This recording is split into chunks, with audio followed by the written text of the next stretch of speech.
We can all humbly bow down, raise our kundalinis, and take a bandhan.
We can place both of our hands on the Mother Earth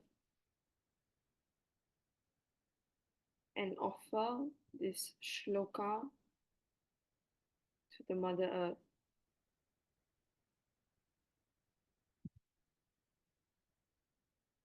O Bhumi Devi, the oceans are your garments, and you are decorated with mountain peaks. Obeisance to you, the beloved consort of Vishnu. Please forgive me for touching you with my feet.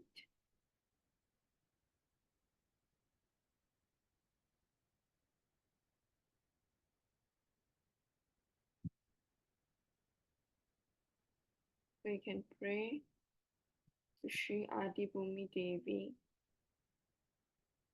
Please absorb away all the heat, negativity,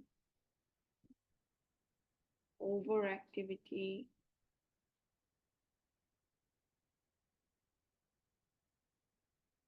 bhuts and badas into her element of earth.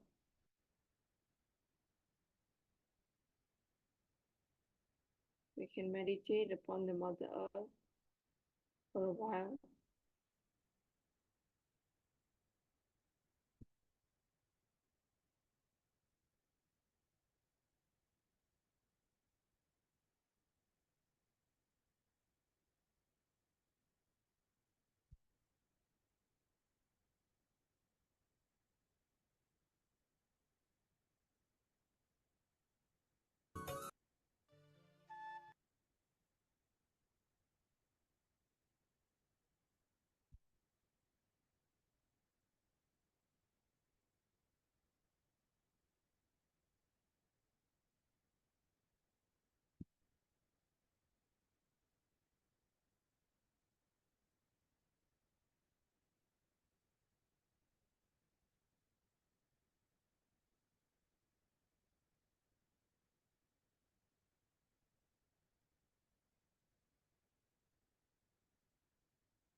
We can place both of our hands back on our lap.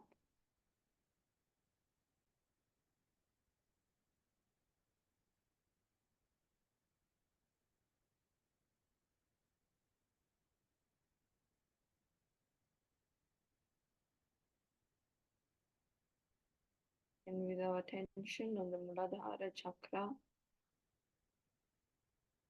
we can recite Ganesha Adharva Shirsha.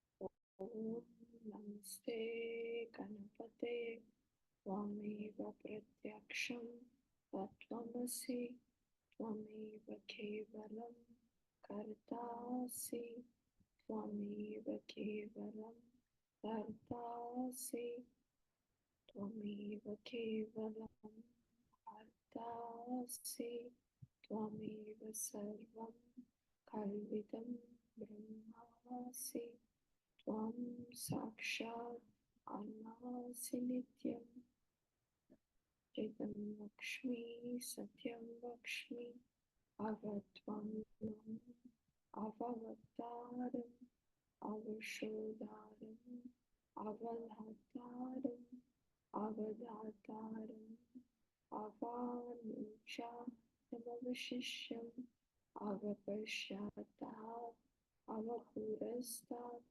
Avodaratat Avadakshinatat Avachodvatat Avadharatat Sarvatomam Pahi Pahi Samantat Tvam Vangmayastvam Chinmayaha Tvam Anandamayastvam Brahmamayaha Tvam Sachidananda Tvitiyosi Tvam Pratyaksham Brahmasi Tvam Jnanamayo Vijnanamayusi Sarvam Jagadidam Tvato Jayate Sarvam Jagadidam Tvatasthishtati Sarvam Jagadidam Tvayi Ruyamishati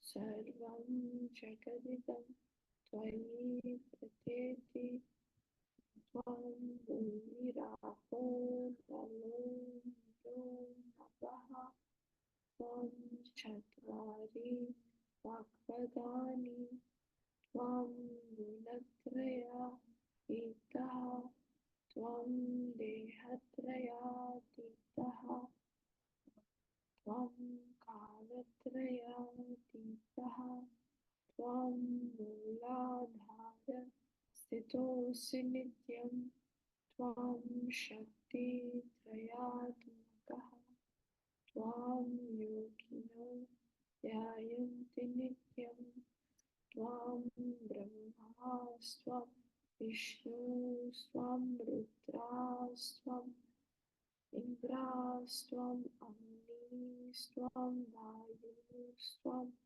Suryasvam Chandramasvam Brahma Bhuvaswaram Ganadim Purvamucharya Varnadim Tadanantaram Anuswaraha Parataraha Khardendulasitam Tarena Rindham Etattava Manuswarupam Akhara Purvarupam Akharo Madhyamarupam Anuswara Chandya-rupam Vinduruttararupam Nadha-sandhanam Samhita Sandhihi Saisha Ganesha Vidya Ganakarishihi Nitrit Gayatri Chandaha Ganapataye Devata Om Gam Ganapataye Namaha Ekadantaya Vimahe Vakratundaya Dhimahi Tanno Dhanti Prachodayat Ekadantam Chaturhastam Pashamankushadharanam Radam cha Varadam Haste Bhipranam Ushakatvacham Raktam Lambodaram Shurpakarnakam Raktavasasam Raktagandhanuliptangam Raktapushpahe Supujitam Bhaktanukambinam Devam Jagadkaranam Achyutam Avirbhudam Cha Srishtiyadav Prakritehe Purushat Param Evam Dhyayanti Nityam Sa Yogi Yoginam Varaha Namo Bhratapate Namo Ganapate Namaha Pramatapate Namaste Astu Lambo Viraya Ekadantaya Vignanashini Shivasutaya Shri Varadamurte Namo Sakshat Shri Adi Shakti Mataji Shri Nirmala Devi Namo Namaha.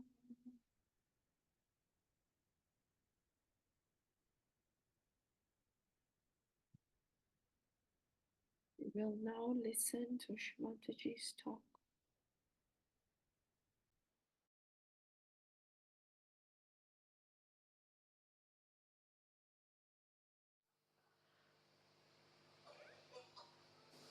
In Sahaja Yoga, the Guru Puja has a very different significance from any other Guru Puja.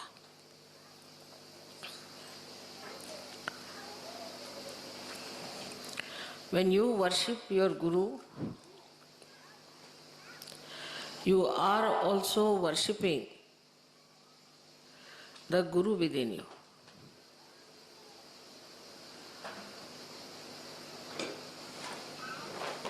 This is not in any other Guru-disciple system, because in you, the Guru, the Master, has been awakened. And so, when you are worshipping your Guru, then this Master within you is also worshipped, you respect it, you glorify it, you awaken it, and you manifest it. This we have to realize, that in Sahaja Yoga, if you are a Sahaja Yogi. Now the quality of Guru, first and foremost, is that he makes you meet God.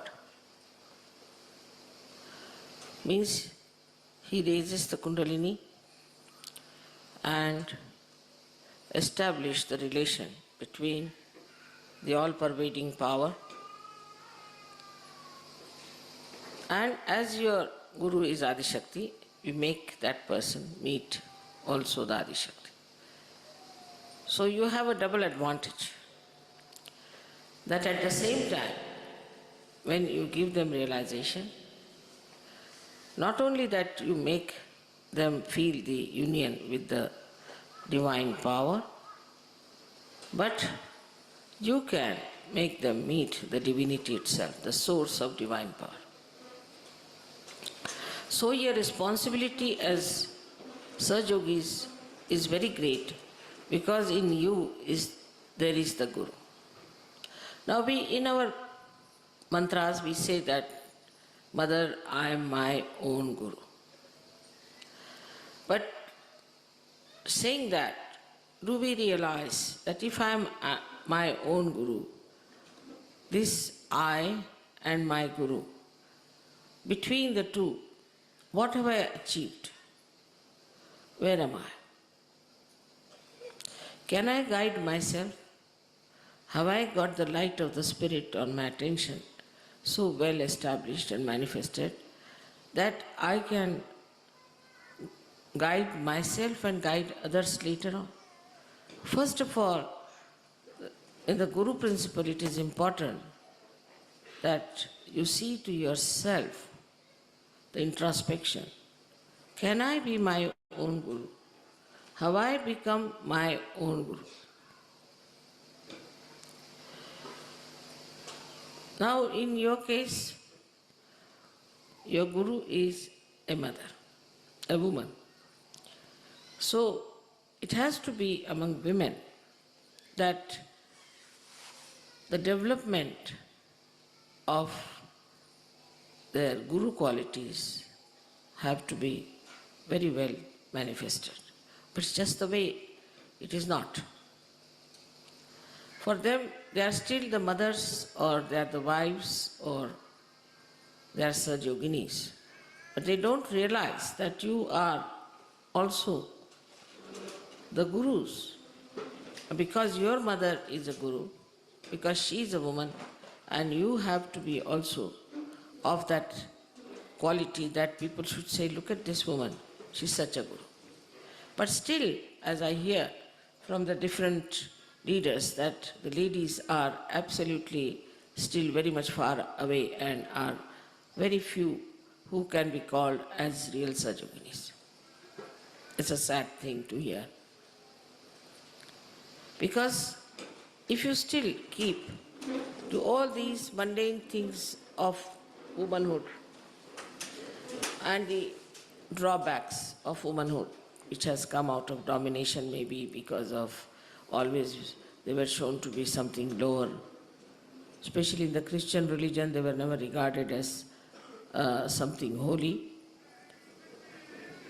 They have this kind of a diffidence in them that they don't understand that dharma can be established more by women than by men. And the Guru's work is to establish the dharma in the society, in the family, in relationships. All these Gurus which are representing all these great symbols here have done nothing but have established dharma.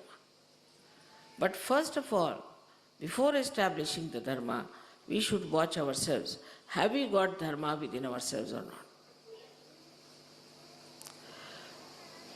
First of all, the quality of a person who has dharma is that he listens to others. He obeys. And this is something has gone wrong with the Western women, I think, that they have forgotten how to listen to others, how to obey others. That's why their children also don't obey them. Obedience, if you do not have, nobody is going to obey you. First, you must learn to obey. A person like Kabira, because he was born of a unknown caste, people didn't know what he was born from. And he could not go directly to any Guru. So he heard about Ramanand, great Guru of those days, who used to go to the river Ganges every morning to have his bath. So one day on his steps, Kabira kept lying, and in the darkness, the Guru could not see, and he touched him with his feet. He said, "Who are you?" So he said, "I'm Kabir, and I'm your disciple." And he got hold of his feet. And when he got hold of his feet, he said, "All right, come along." And then he became such a great saint in India. People know him more than they know his Guru. He became so great. The basic thing is humility. Yesterday you saw how the musician was humble. All the time he was humble. He didn't know how to express his humility every time. All the time he was humble. Because in humility only you can receive the blessings. You can receive the quality that is of your Guru. Now for a guru, as you have seen, that in my own way, in my own image, you have to come up. First of all, your life should be absolutely transparent. Transparency is the essence of Sahaja Yoga. Everybody should know what you are doing, where you are going, what is the way you live, what is the way you are behaving. I have seen people who are gurus, also in the sense that we call them leaders, or we can call them sub-gurus, or they cannot be called as priests, but I can say communication centers as they are. In them, you find that they are very fussy type of people.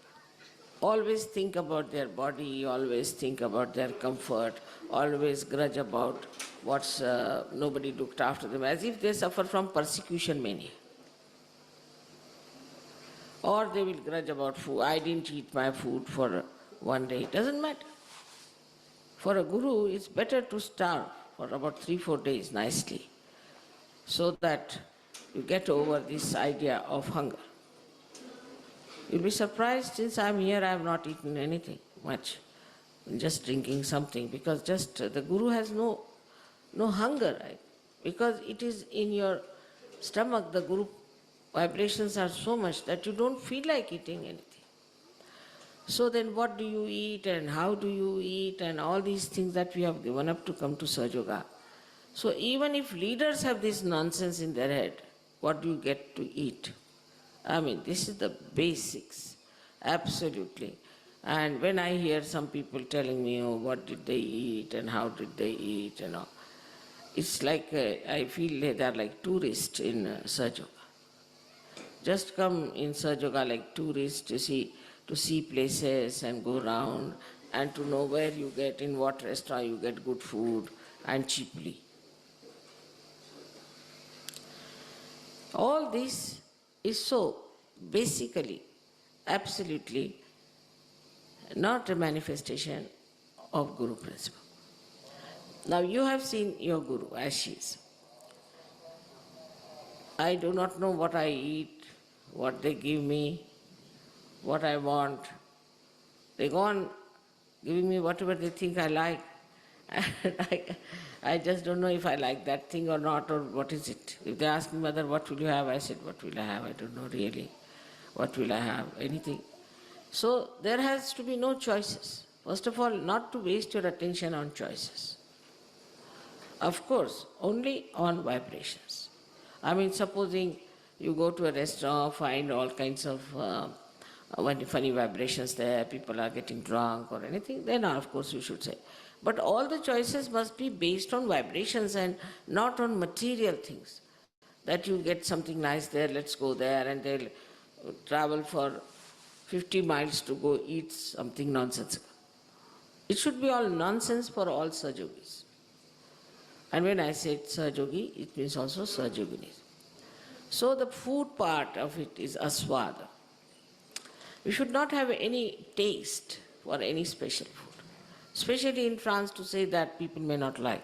But French are very, very conscientious or aware about the food part.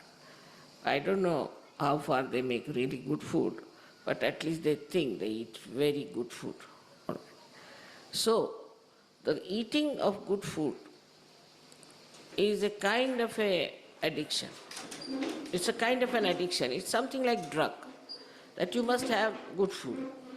So Zen started this system of what they call the tea ceremony. In the tea ceremony, what he did, I mean, I have been through that, and it's really quite a test of people. With me it was all right, but the rest of them got really frightened. That in the tea ceremony, whatever rituals they do, they give you a tea, which is so bitter, we can say quinine raised to power 108, it's like that. And they give you very nicely, handle you with such ritual that you have to take it. So first they say you see the cup without thinking. So he tried to make thoughtless awareness through the cup. I don't know how much one can achieve with that. But that tea that you take once, your tongue is good for anything. And to compensate it, they give you something sweet, which is again sweetness raised to power 108. So sweet that it becomes bitter. So sweet. So this is just to conquer the tongue.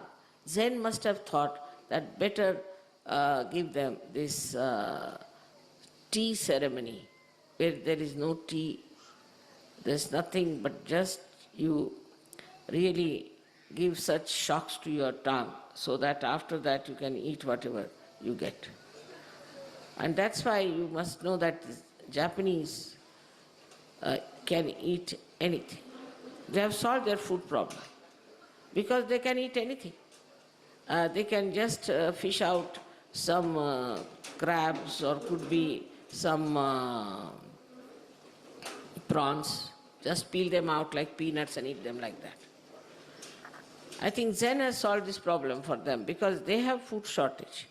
And this is how they can eat everything. They can eat the bark of the tree, they can eat the snake, they can eat the lizards, they can eat the frogs, everything they can eat. So all their eating problems are solved in that country by Zen, I think, because you have no taste.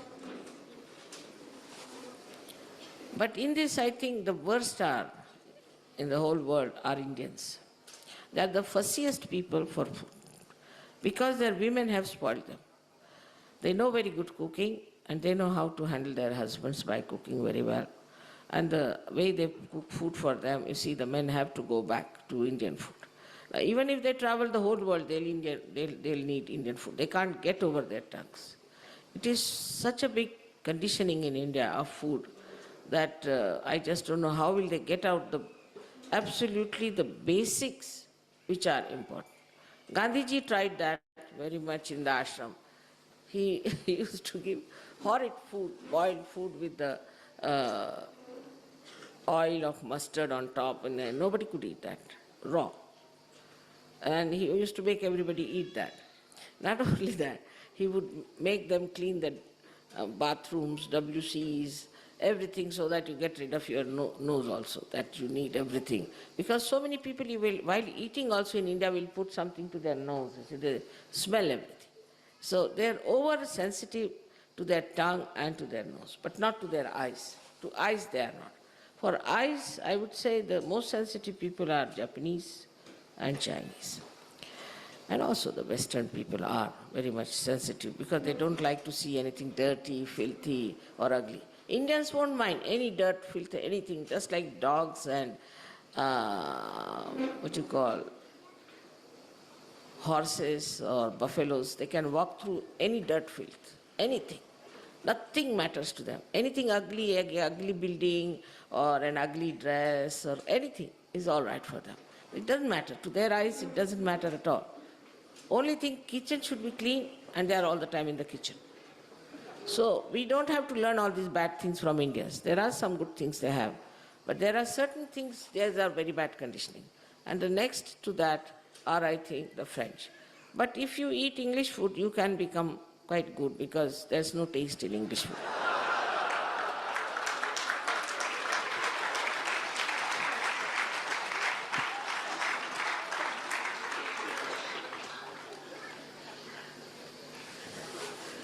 So I have no problem anywhere because I think I have no taste at all and I can eat anything. Anyway, it is cooked, it's all right. I don't bother about what is cooked, what is not cooked. But if you have some French people for a dinner in a restaurant, they'll spend 45 minutes deciding what they are going to eat. Anyway, what a waste of energy. 45 minutes just to decide what they are going to eat. After all, what is so great, what you are going to eat? It's all there, just one thing everybody should have. So for Sahaja Yogis, it is important to give up this idea, I will have this. First of all, nobody should ask, what will you have? To me also. I do not like people asking me questions, what will you have? Because I have to think about it and I want to be nirvichara.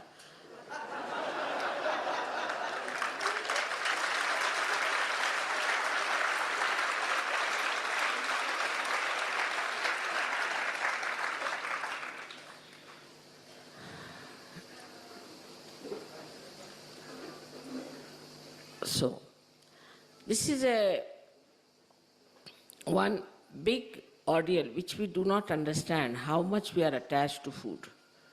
And food goes in the stomach. And not only that, it spoils our guru system but also spoils our physical system. So we should try not to look at food. That's why fasting was told to all the people who wanted to develop their Gurupad, so that they should not fast.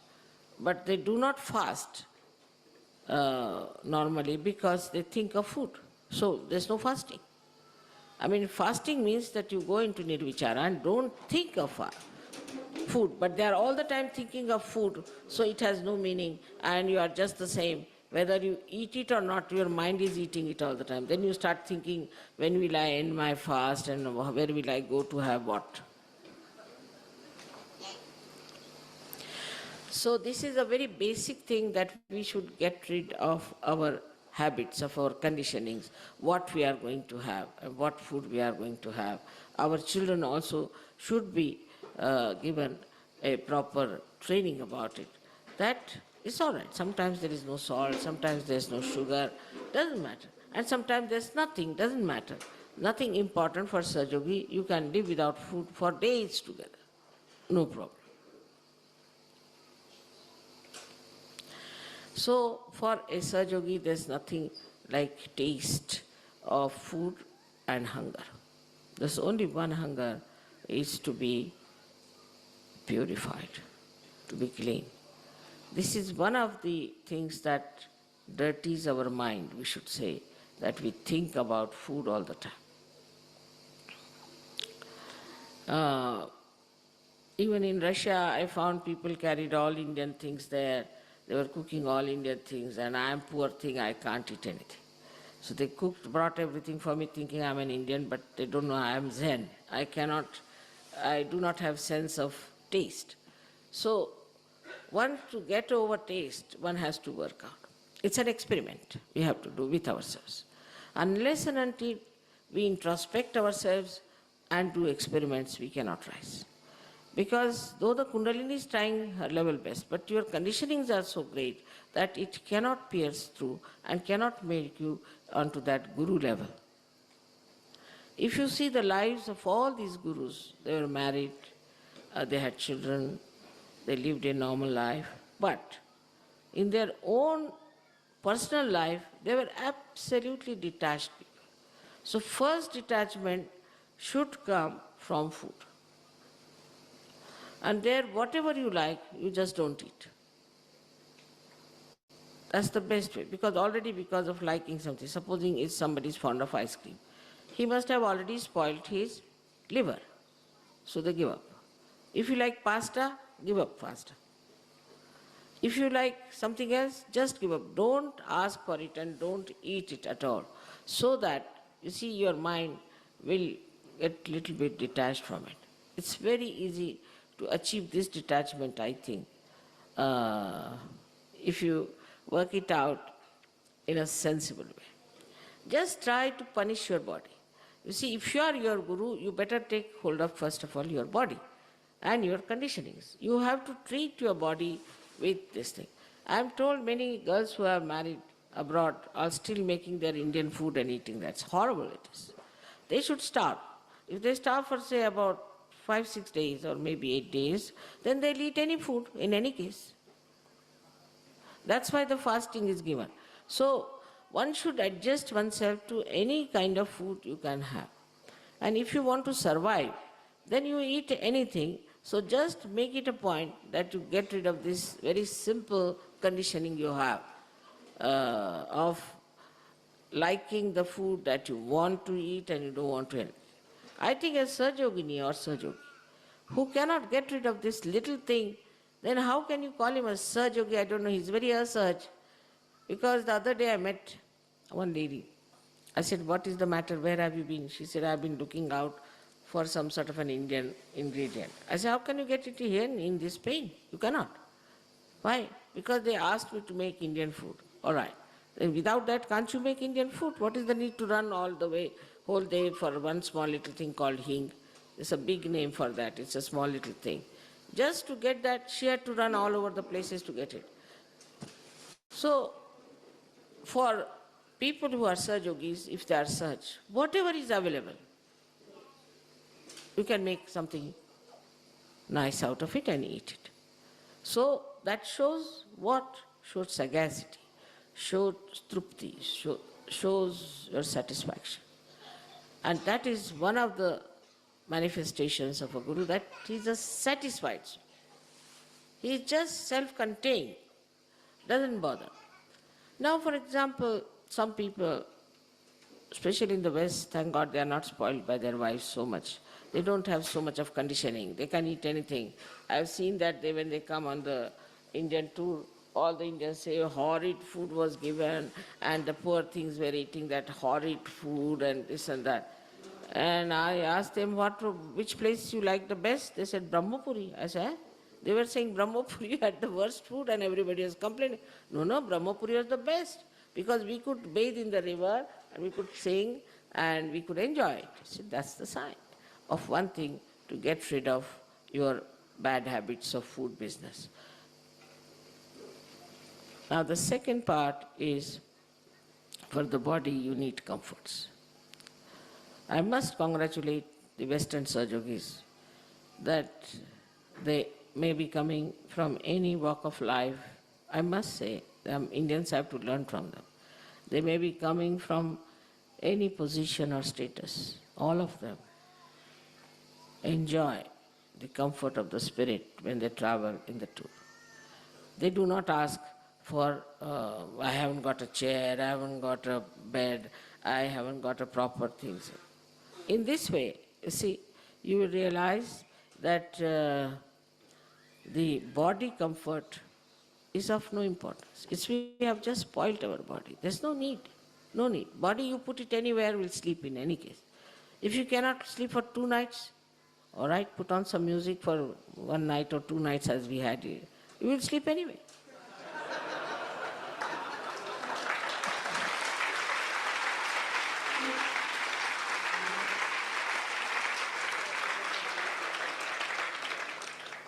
So this is the second point, is that we have to give up body comfort. But the third point, where I think the Western people falter, is their materialistic attitude. Materialistic attitude and their fondness of their eyes. So one of them is the worst of all. I mean, the worst and worst of all is that you can never have, that's such a big blot. If you have that, is to have a roving eye and things like that. That's out of question. That's out of question for women or for men. They are not Saj Yogis by any chance. They have to have very clean eyes. That part is all right. And the second part is the greed, lust and greed. Of course, with Saj Yoga, maybe the lust part is over, but greed is still there with so many who get lost. So I would say Indians do not have this lust problem, but they still have greed problem. Means they want to buy something like a radio or some electrical stuff they must buy. If they come abroad, they must buy something. It's all right. If you get it, well and good. If they don't get it, well and good. It should be. But for a Westerner, you see, he would not like to give up his furniture, which his great-grandmother had it. Though he can't sit on it because it's so old. If he sits on it, it will break. But he must keep it to show off that I had a great-grandmother who gave this unique chair. According to Indian standards, it's junk, absolute junk. Because it is good for nothing, you put it in the drawing room, nobody can sit on it, and it looks junky. But according to the Western mind, the older it is, the better, whether it is a junk or anything. He'll have so many junks in the house, and then they will sell like hotcakes. Because there's a very subtle materialistic attitude towards matter, that this will sell like hotcakes if I sell it, because there must be another mad Westerner who would like to buy that junk. See, so this junk that you have in the house is better to get rid of, because God knows how many people must have used, like it's like a grave in the house. It's a grave. So to have, then also the antique jewelry. Antique jewelry is another man. Antique is a, what you can say, uh, is the fad or addiction of the Western people. Antique. For us, nothing is antique because we still produce antique things, beautiful things. So Indians don't understand the value of antiques. They don't understand how these people are so mad after torn things and broken things and dirty things and filthy things.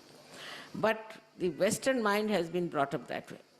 Now, in these antique things, I have seen that once I went to somebody's house, you see, and he asked me with very great honor to sit on his chair. And as soon as I sat on the chair, I thought there were snakes and there were scorpions all biting me. I got a fright, I got up. I said, what is it? He said, this is from great, great, great grandmother. You see, she gave us this thing. I said, it will break, I better sit outside. So this also madness of this antique is so much that it is unbelievable how people go into it. So there's a joke in India. There's a very great writer called as Premchand. He wrote about two Englishmen going on the road of Benares when they were hit by a lota that they use for their bathrooms, fell on their feet. And it fell on their feet. And he jokingly says, on the feet where all the bureaucrats fall. Means all Indian bureaucrats used to fall at the feet of the English at that time. So he made a joke. But doesn't matter. Then the English, you see, looked at the thing and they were very angry. And immediately they took to law. You have to come to the courts, you have to come to the police, and we're going to report this has fallen there, it has hit us and all that. So there was a clever man, he knew the English or the Western mind.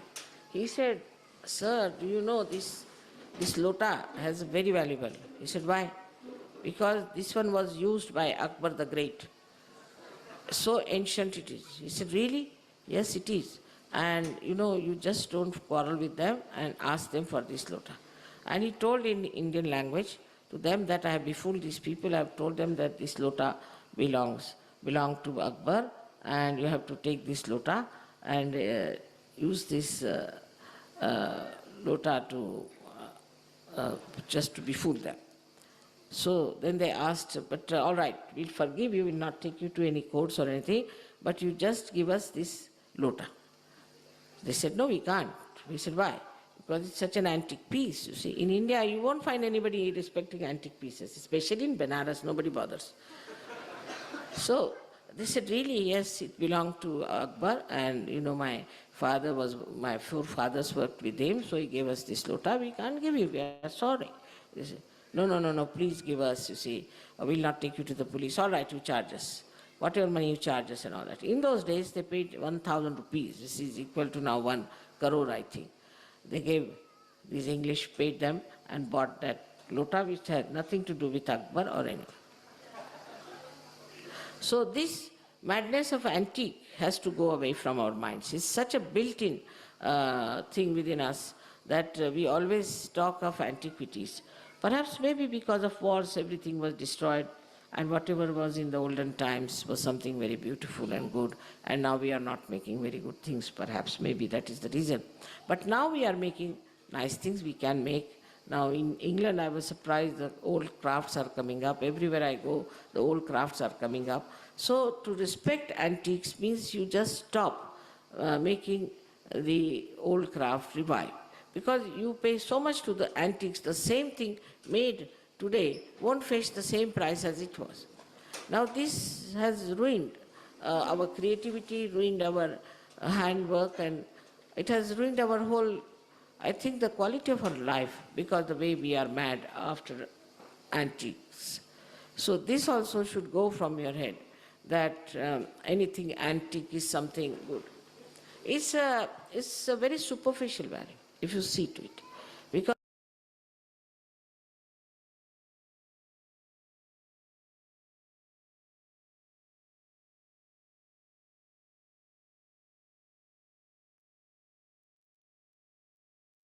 We can sit in silent meditation for a while.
We can slowly open our eyes, bow down, raise our kundalinis, and take a bandhan.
Jai Shri Mataji, everyone. Thank you for joining today's meditation session.